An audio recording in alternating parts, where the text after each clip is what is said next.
So I've gotten some questions this last week, and I wanted to go ahead and read them and answer them, give my thoughts on them. These are some questions that I've gotten over the past week, and I've gotten, multiple questions that kind of ask some of the same things, or just worded a little bit differently. So these are some issues that some of my readers, some of my subscribers, some of my people are, some of the people out there are having. So I thought I would address them and give my thoughts on them anyway. Hey folks, I am Jim Miller, helping you find and keep the love of your life and write a better love story. I'm going to ask, if you're new to this channel, smash the subscribe button. It should be right over here. Tick the bell icon when you do, then you'll begin to notify whenever I upload new videos, a couple times a week, hopefully. Also, give me a thumbs up down below, because it's going to be great content.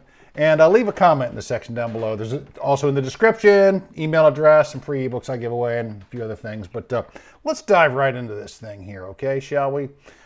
Question number one. And again, I've gotten several questions along these lines.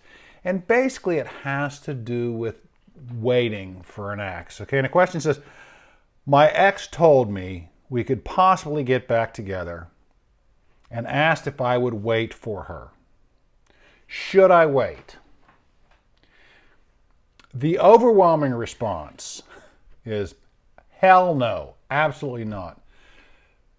But let me break this down. It does depend on the situation. And I was in a very similar situation several years ago. My girlfriend now, who was an ex at the time, and I remember I went over to her house one morning. I was on my way into work, and we had talked. We had broken up a couple months before. And she had some issues that she was working on. There was not another guy involved. She wasn't dating anybody else or anything like that. And she asked me, she said, can you give me till the end of June? That was a month. It was a couple years ago. She says, can you give me till the end of June? And I said, are you asking me to wait for you? And she said, yes, although I have no right to do that. And I said, are you asking me to wait for you because you see a future? You honestly believe there is a future with us? And she said, yes, I do. But I just have to work through some things first. And she's a single mother, and I know the kind of things that she was working through at the time. And I said, okay, I would do that. Had it been she was with somebody else, or she wanted to date some other guy or something like that, hell no, I'm not going to wait. I'm not going to wait. I felt at my point in life and whatnot like that, and I'm a little bit older than a lot of you guys out there, but I felt at my point in life it was worth waiting for. It was a month. Basically, she wanted a month. She went about 10 days into the month, ended up contacting me. We started going out again.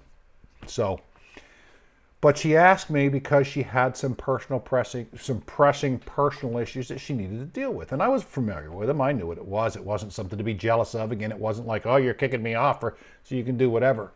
Now, a lot of times if your ex is asking you because she wants to try out some other guys or some other girls or something like that, I want to try out, so-and-so, or so-and-so asked me out and I want to see what that's like. Hell no, don't wait for him. And tell him, say, no, I'm not waiting for you.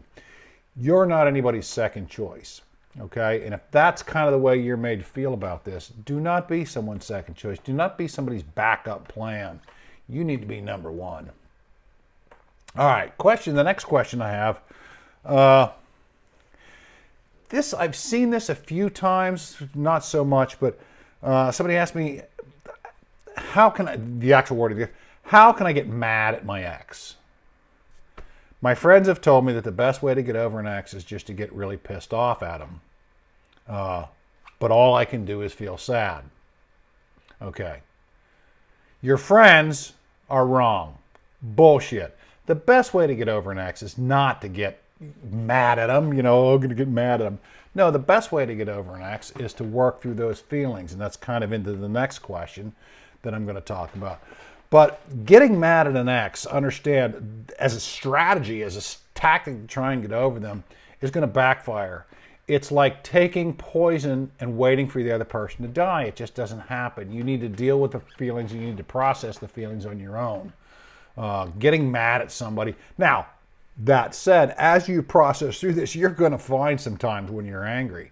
I don't think I've ever, I'll go through anger and sadness and hurt and, this, and I'll feel strong one day and I'll feel weak the next day. All these feelings are going to come up, and as those feelings come, they need to be processed. But getting mad at an ex just to get over them, yeah, your friends are wrong. Your friends tell you that, they're wrong. You're gonna find anger, but that ain't gonna help. Anyway, next question.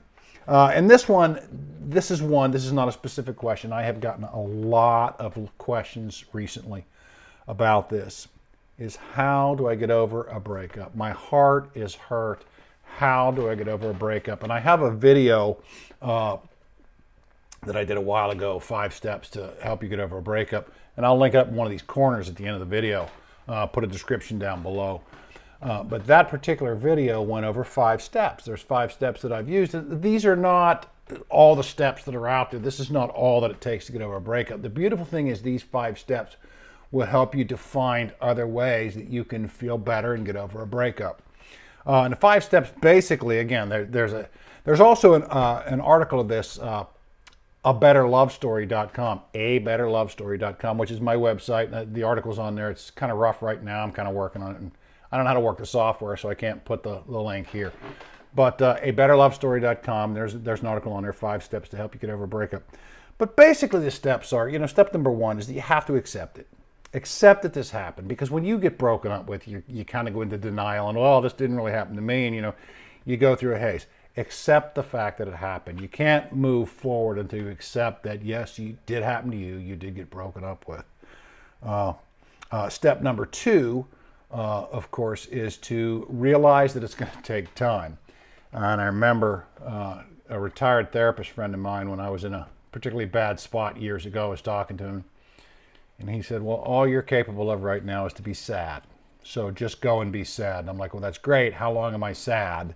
How long do I have to be sad? And he goes, until you're not sad anymore. I looked at him and I go, people pay you for this shit? But he kind of chuckled and said, yeah, you're going to be okay. And he was right. I am okay. I was okay. And it takes what it takes, people. There's no formula. You can't say, well, you were together for this long, you should grieve for this long. No, it takes whatever it takes. So realize that it's going to take time. Number 3 is an important one too, is to find your well of love. And what do I mean by that? A well, like a well that you would drink from when you're thirsty. Find a well, a deep well of love. Stay around people that love you and that are concerned about you. Be with the people that love you and surround yourself with that well. Find that well of love and stay in it. It doesn't mean you have to listen to them all the time. It doesn't mean you have to take all their advice, but stay surrounded by love. That's very simple. Number 4 is to stay busy, but take the time to feel. Distractions are great, but only sometimes. You don't want to have a whole life of distractions. Okay, when you're trying to get over a breakup, yeah, you want to distract yourself. You want to keep yourself busy, but by the same token, when those feelings come, and they will come, you need to stop. You need to feel those feelings. You need to process them. You need to work through them. Because if you just push them behind some distraction, they will come back.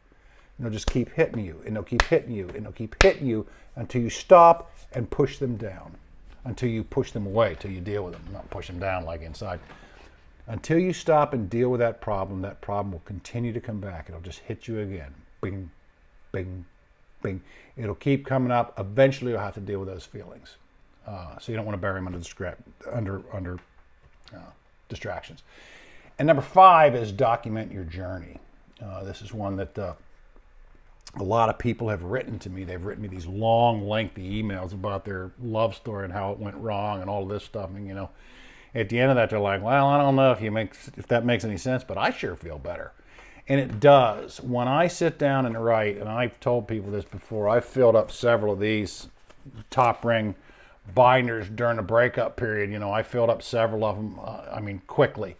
And I would just sit down at night and I would just dash out, here's what I'm feeling today. Here's what I'm feeling. Here's what's going on. And I would just dash out a lot of stuff. It's very important, but it helps. Sometimes I write her a love letter. When I was going through this breakup, sometimes I would just write her a love letter. In fact, one of those is posted it's called I Don't Think of You Often. It's posted on betterlovestory.com. Check that out. But that particular love story was one that I wrote. I was documenting my journey. I was in a breakup. I was hurting. I was in pain.